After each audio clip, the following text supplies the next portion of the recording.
नमस्कार, मैं अशोक कुमार पांडे और स्वागत है आपका टीसीएच पर। कल राज्यसभा से भी फाइनली रात के 2:30-3 बजे बिल पास हो गया। वक्फ का जो अमेंडमेंट बिल है वो पास हो गया। अब ये राष्ट्रपति के पास जाएगा और राष्ट्रपति क्या करेंगी? राष्ट्रपति तो इस पर सिग्नेचर करेंगी ही, उसके बाद ये कानून बन जाएगा। लेकिन इसके पहले ही कांग्रेस ने एक ऐसी घोषणा की है जो बीजेपी के लिए सरदर्द बन सकती है। आज मैं जयराम रमेश का ट्वीट देख रहा था। जयराम रमेश ने साफ साफ कहा है कि जैसे सीएए एनआरसी के मामले को हम सुप्रीम कोर्ट में लेकर गए थे और बाकी भी जो इस तरह के बिल पास हुए हैं उनके मामलों को हम सुप्रीम कोर्ट में लेकर गए हैं और सुप्रीम कोर्ट में अभी भी हियरिंग चल रही है, ठीक वैसे ही हम वक्फ बिल के मामले को भी लेकर जाएंगे सुप्रीम कोर्ट में। इसके पहले स्टालिन ने सुप्रीम कोर्ट में ले जाने की बात कही है और यही नहीं, जेडीयू के जो एक एक्स एमएलसी हैं मौलाना गुलाम रसूल बलियावी, उन्होंने भी कहा है कि बिल के खिलाफ हम कानूनी लड़ाई लड़ेंगे। अब कानूनी लड़ाई में यह साबित करना होगा कि संविधान के हिसाब से यह बिल नहीं है, संविधान के जो मूलभूत सिद्धांत हैं यह बिल उनको फॉलो नहीं करता है। और अगर यह मामला सुप्रीम कोर्ट में जाता है तो यकीन जानिए कि अगले 4-5-7 साल तक यह मुकदमा चलता रहेगा और भारतीय जनता पार्टी संसद में किसी तरह से इसको पास करा ले जाने के बावजूद वो लूट नहीं मचा सकेगी जिस लूट का सपना उसके लोग देख रहे हैं। कल जो राज्यसभा में बहस हुई है वो बहस देखने वाली थी, सुनने वाली थी, समझने वाली थी। कई सांसदों ने जिस तरह के भाषण दिए, जिस तरह से लीगल पहलुओं के साथ इमोशनल बातें भी की, वो शायद संसद में अब होनी बंद हो चुकी हैं। बहुत दिनों से संसद में हम जो भाषण सुनते थे वो ऐसे ही गोल गोल घुमाने वाले भाषण होते थे, चीखने चिल्लाने वाले भाषण होते थे, जिसमें सुनने लायक कुछ खास नहीं हुआ करता था। लेकिन कल अगर आप लोगों ने इमरान प्रतापगढ़ी का भाषण सुना होगा तो समझ में आ रहा था कि बेहद तैयारी करके वो आए थे और अंदर से इमोशनल भी थे। इसके पहले आपको याद होगा काले कपड़ों में काली पट्टी बांधकर वो आए थे, हाथ में बाकायदा एक तख्ती ली थी जिसमें लिखा हुआ था कि रिजेक्ट वक्फ बिल। उसके बाद जब उनको बोलने का मौका मिला है, छोटा सा भाषण है उनका, सुना जाना चाहिए, अलग से सुना जाना चाहिए। बहुत शानदार उन्होंने भाषण दिया। उन्होंने याद दिलाया कि मौलाना आजाद ने यही जामा मस्जिद की सीढ़ियों पर खड़े होकर कहा था कि तुम लोग कहां जा रहे हो, ये तुम्हारा अपना वतन है। और उसके बाद लोगों ने अपने सिर की गठरियां उतार दी थी और सारी मुसीबतें झेलने के बावजूद हिंदुस्तान में रहने का फैसला लिया था। और उसके बाद उन्होंने सवाल उठाया कि कल उसी जामा मस्जिद पे सवाल उठेंगे कि वो जमीन किसकी है, किसकी नहीं है। हम ही को कातिल कहेगी दुनिया, हमारा ही कत्लेआम होगा। हम ही कुएं खोदते फिरेंगे, हम ही पे पानी हराम होगा। सभापति महोदय, सन 1947 में दिल्ली की जामा मस्जिद की तारीखी सीढ़ियों पर खड़े होकर के भारत रत्न मौलाना अबुल कलाम आजाद साहब ने कहा था कि मुसलमानों कहां जा रहे हो, यह है तुम्हारा मुल्क, यहां तुम्हारे आबाओ अजदाद की कब्रें हैं। उस वक्त मौलाना आजाद की ये सदाएं सुन करके लोगों ने अपने सरों की गठरियां उतार करके रख दी थी। आज उसी दिल्ली में मौजूद देश की संसद में एक बिल आया है जो हमसे उसी जामा मस्जिद की सीढ़ियों के सबूत मांगेगा। ये बड़ी बात थी। और इसके अलावा भी उन्होंने लीगल बातें की, 2013 के बिल की बात की। इसके अलावा भी बहुत सारे झूठ जो लगातार भारतीय जनता पार्टी वक्फ बिल को लेकर फैला रही है, उसको लेकर उन्होंने तमाम सारी बातें की। मजेदार बात यह है कि कुछ लोग, और जिसमें खासतौर पर ऐसे मुस्लिम नेता शामिल हैं जो अभी भी जेडीयू में या बाकी सारी पार्टियों में बने हुए हैं, ऐसी पार्टियों में बने हुए हैं जो भारतीय जनता पार्टी का समर्थन करती हैं, वो कह रहे हैं कि सबसे पहले बिल को पढ़ लीजिए, यानी बिल को आप महीने भर पढ़ेंगे उसके बाद डिसीजन लेंगे। ये सब बेकार की बात है। मैं तो एक अलग बात कहता हूं कि पढ़ना बड़ी अच्छी बात है, बिल को सब लोगों को पढ़ना चाहिए। सांसदों ने तो पढ़ा ही होगा, उनकी रिसर्च टीम बैठी होगी, निकाला होगा। लेकिन अगर बिना पढ़े आपको यह लगता है कि जो पार्टी एक मुसलमान को सांसद नहीं बनवाती, जिस पार्टी के नेता 24 घंटे मुसलमानों के खिलाफ माहौल बनाते हैं, जो पार्टी सड़क पर नमाज पढ़ना छोड़िए, छत पर नमाज पढ़ने पर भी पाबंदी लगाती है, ड्रोन से निगरानी करती है, वो एक बिल लेके आएगी वक्फ पर और वो मुसलमानों के भले के लिए होगा। अगर ऐसा आपको लगता है तो आपका पढ़ा लिखा होना बेकार है। अब तक जो आपने पढ़ा लिखा है वो कुछ खास आपके काम नहीं आया। मैं लगातार इस बात को कह रहा हूं कि सबसे जरूरी बात होती है नीयत। अगर नीयत भली है तो बहुत सारी चीजें मैनेज हो सकती हैं। अगर नीयत भली है तो आप बहुत सारी भलाई कर सकते हैं। हमारे यहां हमारी मम्मी कहा करती थी कि जैसी नीयत वैसी बरक्कत। तो अगर नीयत है तो बरक्कत होगी, लेकिन अगर नीयत ही खराब है तो अगर बिल भले के लिए भी बनाया जाएगा तो उससे नुकसान ही होगा।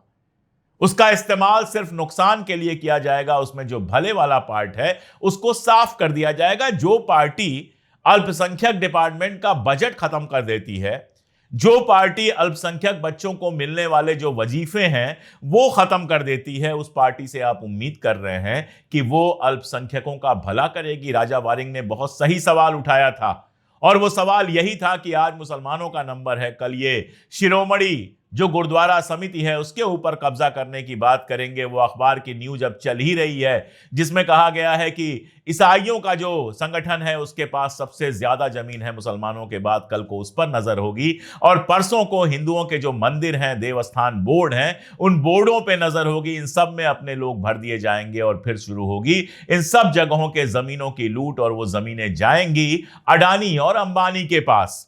आपको बस इतना बता दूं कि अयोध्या में राम जन्मभूमि मंदिर जब बना है तो जमीनों की किस तरह से लूट हुई है, इसकी तमाम रिपोर्टें आई हैं। एक रिपोर्ट यह बताती है कि जो जमीन आर्मी के लिए आरक्षित थी, सेना के लिए आरक्षित थी, जिसके बारे में यह था कि सिर्फ सेना उसका इस्तेमाल कर सकती है, वो जमीन अपने चहेतों को बांट दी गई। वो जमीन अडानी को दे दी गई, वो जमीन रविशंकर को दे दी गई, श्री श्री जिनके नाम में लगाया जाता है, और अपने लोगों को वो जमीन बांट दी गई।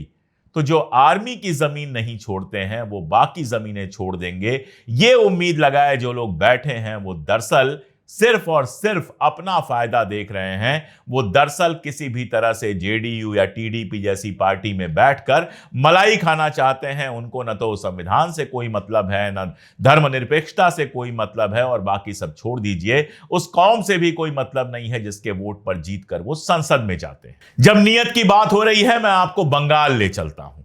बंगाल एक ऐसा किला है जिसको भेदने में भारतीय जनता पार्टी अभी तक सफल नहीं हुई है। केरला और बंगाल ये दो जगहें हैं जहां पर अभी भी चाहकर बहुत सारी कोशिशें करने के बावजूद भारतीय जनता पार्टी सक्सेसफुल नहीं हुई है।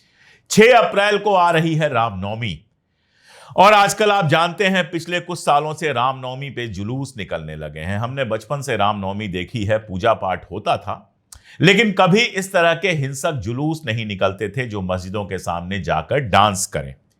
लेकिन पश्चिम बंगाल में शुवेंदु अधिकारी जो पहले ममता के साथ थे, करप्शन के आरोप लगे, उसके बाद भारतीय जनता पार्टी में चले गए, उसके बाद वहां की जो वॉशिंग मशीन है उसमें उनको पूरी तरह से साफ कर दिया गया।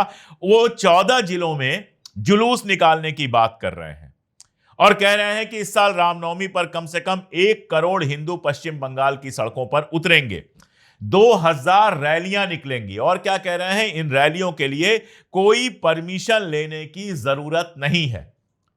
अब आप बताइए कि एक मुसलमान नमाज पढ़ता है सड़क पे बैठ के, सड़क पे किसी किनारे, रेलवे स्टेशन पर कहीं पढ़ लेता है, या ट्रेन के अंदर अपनी सीट पर पढ़ लेता है, या अपनी छत पर पढ़ लेता है, तो वो अपराध हो जाता है। क्यों? क्योंकि उसने परमिशन नहीं ली है सरकार से, पुलिस से उसने परमिशन नहीं ली है। लेकिन यहां पर 1 करोड़ लोग सड़क पर उतरेंगे, लेकिन पुलिस से परमिशन नहीं लेंगे।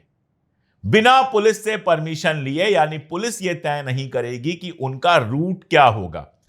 पुलिस से जब परमिशन ली जाती है तो उसमें बाकायदा अपना रूट सबमिट किया जाता है कि हम इस जगह से शुरू होंगे, इस रास्ते से जाएंगे और इस जगह पहुंचेंगे। और पुलिस यह निगरानी करती है कि उन जगहों पर सुरक्षा पूरी तरह से बनी रहे।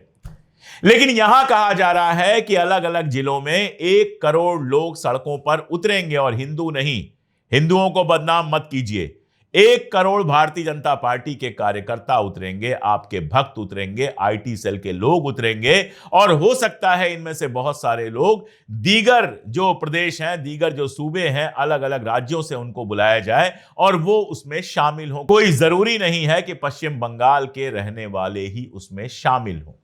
कौन शामिल होगा? 1 करोड़, जहां 10 लाख, 5 लाख, 2 लाख का जुलूस होगा, वहां एक एक आदमी की आप पहचान नहीं कर सकते।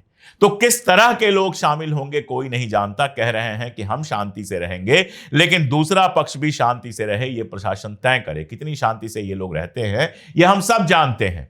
हम सब ने देखा है कि कैसे मस्जिदों के सामने खड़े होकर ये लोग डीजे बजाते हैं, गंदे गंदे गाने बजाते हैं, नारे लगाते हैं और सारी बदतमीजियां करते हैं।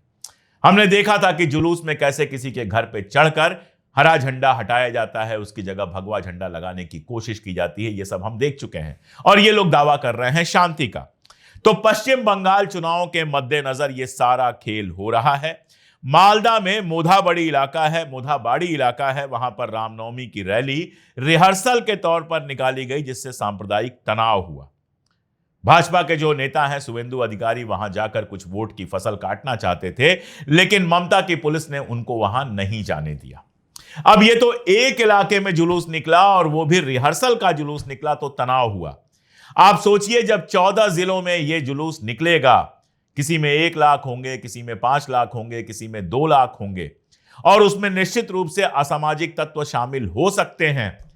और ये लोग जब पुलिस से परमिशन नहीं लेंगे तो उसी रूट से जाएंगे जहां पर अल्पसंख्यक आबादी रहती है, जहां मस्जिदें पड़ती हैं रास्ते में, और वहां पे नारेबाजियां करेंगे और बाकी सारा कुछ करेंगे और किसी भी तरह से पश्चिम बंगाल का सांप्रदायिक माहौल बिगाड़ने की कोशिश करेंगे ताकि वहां पर हिंसा हो और उसके बाद अगले चुनाव में उसका फायदा मिल सके। जो पार्टी पश्चिम बंगाल जैसे राज्य में चुनाव के पहले इस तरह की घटना को रामनवमी पर अंजाम देना चाहती है, पुलिस से बिना परमिशन लिए निकालना चाहती है जुलूस, जिसमें 1 करोड़ लोगों के होने की बात है, होंगे 50 लाख भी नहीं, 20 लाख भी नहीं होंगे, देखिएगा जब जुलूस निकलेगा। वो मुसलमानों का भला कर रही है वक्फ बिल लाकर। संजय राउत वैसे तो बहुत बोलते हैं, लेकिन कल एक मजेदार बात उन्होंने कहा। उन्होंने कहा कि मुसलमानों की चिंता या तो बैरिस्टर जिन्ना को थी और या तो भारतीय जनता पार्टी को है। जिन्ना साहब ने इतना भला किया कि मुल्क को 2 टुकड़ों में काट दिया और हिंदुस्तान में रहने वाले मुसलमानों के लिए हमेशा के लिए मुश्किल पैदा कर दी। और अब मोहम्मद अली जिन्ना के साथ सरकार चलाने वाले, सिंध में सरकार चलाने वाले जो लोग थे, उनके जो वारिस पैदा हुए हैं वो मुसलमानों की भलाई का दम भर रहे हैं। अनुराग ठाकुर, आपको याद ही होगा, कल भी मैंने कहा था, अनुराग ठाकुर खड़गे के ऊपर आरोप लगा रहे हैं, मल्लिकार्जुन खड़गे जी के ऊपर आरोप लगा रहे हैं कि इन्होंने वक्फ की जमीन जो है कब्जा करके रखी है। मल्लिकार्जुन खड़गे ने पलट के सवाल पूछा कि आप अगर यह साबित कर दें कि मैंने या मेरे परिवार के किसी व्यक्ति ने 1 इंच की जमीन भी कब्जा की है तो मैं लीडर ऑफ अपोजिशन के पद से इस्तीफा दे दूंगा। उसके बाद खामोशी हो गई। साबित कुछ नहीं करना है, शोर दुनिया भर का करना है। और इन सब के बीच सबसे जरूरी सवालात अगर किसी ने उठाए तो विपक्ष के नेता, लोकसभा में विपक्ष के नेता राहुल गांधी ने उठाए। राहुल गांधी ने चीन का मामला उठाया। और विदेशी मामला इस समय इसलिए भी जरूरी है कि ट्रंप ने जब टैरिफ लगा दिया, 26% का टैरिफ और 10% का बेस, यानी 36% का टैरिफ हमारे सामानों पर लगा दिया और हमारे निर्यात पर, हमारे एक्सपोर्ट पर इसका बेहद खराब असर पड़ने वाला है। तो सरकार से उम्मीद की जा रही थी कि जैसे चाइना, जापान, कोरिया, कनाडा, यूरोपीय यूनियन और बाकी सारे मुल्क अमेरिका के खिलाफ खड़े होकर बोल रहे हैं कि ठीक है, तुमने हमारे ऊपर टैरिफ लगाया, हम भी बदले में ये करेंगे। चाइना अपने लोगों को मना कर चुका है कि आप अमेरिका में इन्वेस्टमेंट करो ही ना। और हालत यह है कि अमेरिका का अपना जो शेयर मार्केट है वो जमीन पर गिर चुका है। कल कई ट्रिलियन डॉलर उनके बर्बाद हो गए। लेकिन भारत सरकार क्या कह रही है? हम बातचीत से मामले को सुलझाने की कोशिश करेंगे। आप अगर वो खत पढ़िए तो आपको शर्म आएगी कि हमारी सरकार इतना ज्यादा झुकी हुई है अमेरिका के सामने। एक लफ्ज उसमें ऐसा नहीं लिखा हुआ है कि अमेरिका सरकार ने गलत किया। एक लफ्ज ऐसा नहीं लिखा हुआ है कि बदले में हम भी यही करेंगे। कहां से लिखेंगे? जब अडानी के ऊपर तलवार लटकी हुई है तो सरकार क्या करेगी? मोदी जी तो निकल गए थाईलैंड, अब आराम से थाईलैंड घूमेंगे, उसके बाद लौटकर श्रीलंका जाएंगे और उसके बाद आराम से रामनवमी के बाद लौटेंगे। यहां रामनवमी पर तमाशा किया जाएगा पश्चिम बंगाल में, यूपी में, बाकी सारे राज्यों में। और इस बात को किसी भी तरह से सामने चर्चा में नहीं लाने दिया जाएगा कि हमारी विदेश नीति का क्या हाल हो गया है। राहुल गांधी ने सवाल पूछा कि आपने जमीन चीन को दे दी, उधर अचानक जिसको आप अपना दोस्त कहते थे उस अमेरिका ने हमारे ऊपर टैरिफ लगा दिया। हमारे ऑटो उद्योग, दवा उद्योग, कृषि उद्योग, ये सब खतरे में पड़ गए। अर्थव्यवस्था पर, हमारी इकॉनमी पर इसका बहुत बुरा असर पड़ने वाला है। उन्होंने इंदिरा गांधी को याद किया। एक बार इंदिरा गांधी से पूछा गया था कि आपकी जो विदेश नीति है उसमें आप बाएं की तरफ झुकी हुई हैं या दाएं की तरफ, यानी आप रशिया की तरफ झुकी हुई हैं या अमेरिका की तरफ। और उन्होंने कहा था कि मैं किधर भी झुकी नहीं हूं, मैं बिल्कुल सीधी और तन के खड़ी हूं। हिंदुस्तान सीधा और तन के खड़ा है। आज हिंदुस्तान ऐसा पेड़ हो गया है, जब इधर से हवा आती है तो लगता है बाएं झुका हुआ है, उधर से हवा आती है लगता है दाहिने झुका हुआ है। हमारी क्या विदेश नीति है हम ये नहीं जानते। हम कल तक ब्रिक्स के दम भर रहे थे और ब्रिक्स की करेंसी की बात कर रहे थे और सारी बातें कर रहे थे। एक बार ट्रंप ने ब्रिक्स को लेकर बयान दिया, उसके बाद हम खामोश हो गए। हम अमेरिका का आदेश नहीं मानते हुए रशिया से सस्ता तेल खरीद रहे थे, जिससे लोगों को भी तेल मिल रहा था कम दामों पे। कम दामों पे तो क्या मिल रहा था, लोगों के लिए प्राइस कोई कम नहीं की गई, लेकिन देश को फायदा हो रहा था। जो तेल खरीदा जा रहा था वो फायदा हो रहा था। यूरोप को हम तेल बेच रहे थे और यूरोप को तेल सप्लाई करने वाले सबसे बड़े मुल्क बन गए थे हम, रशिया से तेल खरीद के सस्ता।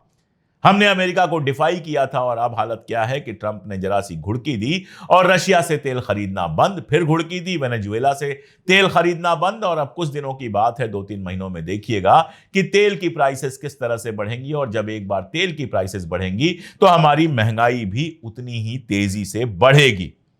राहुल गांधी ने कोई गलत नहीं कहा कि बीजेपी और आरएसएस की सोच अलग है। वे हर विदेशी के सामने सर झुकाते हैं। कतर के अमीर आएंगे तो उनके गले लग जाएंगे, सऊदी अरबिया जाएंगे तो वहां उनके गले लग जाएंगे क्राउन प्रिंस के, दुबई जाएंगे तो वहां उनके गले लग जाएंगे। लेकिन हिंदुस्तानी मुसलमान के लिए एक लफ्ज कभी प्यार का नहीं निकलता। इनसे हाथ मिलाने से भी दिक्कत होती है।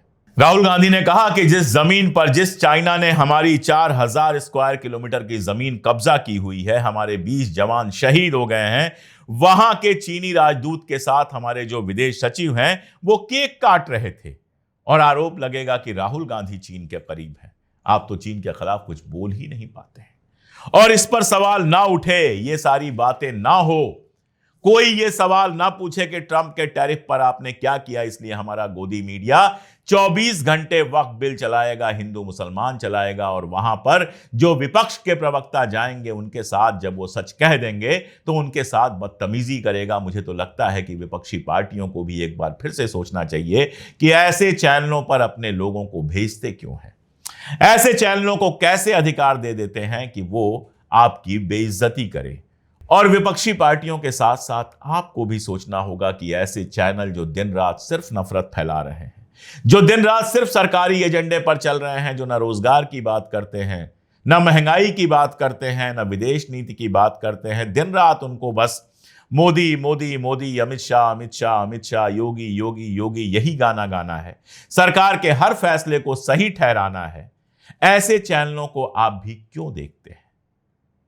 बंद कीजिए इन चैनलों को देखना। अगर आप इन चैनलों को देखना बंद कर देंगे तो इन चैनलों की हालत वैसे ही खराब हो जाएगी। इनको सोचना पड़ेगा कि केवल सरकार की दलाली से हमारा काम नहीं चलेगा। खैर, फिलहाल वक्फ बिल पास हो चुका है। उम्मीद है कि सुप्रीम कोर्ट में कांग्रेस ने जैसा कहा है लेके जाएगी, और भी पार्टियां सुप्रीम कोर्ट में लेके जा सकती हैं। सुप्रीम कोर्ट में फिर यह जांच होगी कि संविधान के हिसाब से यह बिल सही है या नहीं है। और सुप्रीम कोर्ट से तो कम से कम हम उम्मीद करेंगे कि सही फैसला दे। हालांकि ऐसे तमाम फैसले आए हैं जिससे ऐसी उम्मीदें धुंधली होती हैं, फिर भी उम्मीद पे दुनिया जिंदा है। और दुनिया ये देख चुकी है वक्फ बिल के मामले में कि कैसे नीतीश कुमार से लेके नायडू और तमाम सारे लोगों ने पीठ में छुरा भोंका है और कह रहे हैं कि ये छुरा तुम्हारी बेहतरी के लिए झोंका गया है। पश्चिम बंगाल से जो लोग देख रहे हैं, मैं यही उम्मीद कर सकता हूं और बाकी लोगों से भी कि रामनवमी के शुभ अवसर पर अगर कोई कोशिश करे किसी भी तरह की बदनीयती की, किसी भी तरह का हिंसा फैलाने की, किसी भी तरह का समाज में विद्वेष पैदा करने की कोशिश करे, तो उसको रोकने की कोशिश कीजिए। ना कर पाए तो कम से कम उसमें शामिल ना होइए। हिंदुस्तान में, अपने सूबे में, अपने ज़िले में, अपने घर में, अपने मोहल्ले में, अपने इलाके में शांति बनाए रखिए। राम शांति के प्रतीक हैं। राम का पूरा जो प्रतीक है मर्यादा पुरुषोत्तम का है। जिन्होंने कभी मर्यादाएं नहीं लांघी, अपनी मर्यादा में रहिए, अपनी पूजा कीजिए, अपनी नमाज पढ़िए। दूसरे की मस्जिद के सामने जाकर डीजे बजाना कोई पूजा नहीं होती है, कोई अर्चना नहीं होती है, अगर भगवान कहीं से ये देख रहे हैं तो वो इसको आपके अपराध, आपके पाप में दर्ज करेंगे, किसी पुण्य में दर्ज नहीं करेंगे। आज के लिए इतना ही, बहुत शुक्रिया।